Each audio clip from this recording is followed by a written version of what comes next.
U Velikoj sali Skupštine uručeni su ugovori o dodeli subvencija u okviru mere podrške privredi i preduzetništvu na teritoriji grada Vranja za 2025. godinu.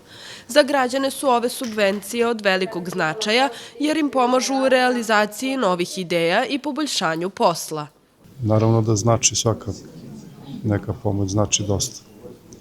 Kad neko počinje nešto novo i svaka je pomoć dobrodošla. Tako da zahvaljujem gradu i nadam se nešto boljem uspehu, pa vidjet ćemo. Ukratko, oprošćenje posla, otvaranje većeg lokala sa više zaposlenih i znači mi svaki vid pomoći u vidu novca ili bilo čega. To je to otprilike. Pa ja sam došao za aparat za varenje, pošto neku radionicu kao da otvorimo i to je to.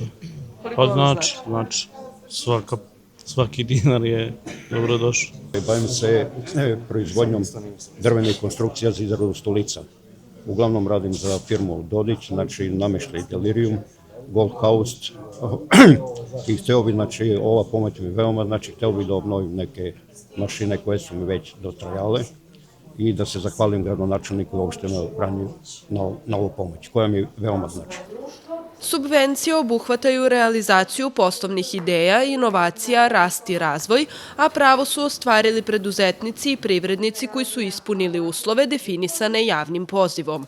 Gradonačelnik dr. Milenković uručio je 43 ugovora koji ispunjavaju ove uslove i istakao da je ovo od velikog značaja za naš grad.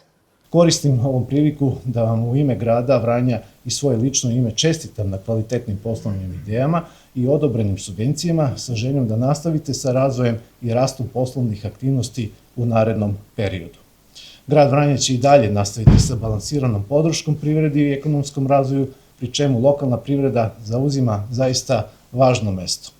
Zato želim svima vama da subvencije za koje danas uručujemo ugovore iskoristite na najbolji način i unapredite svoje poslovanje.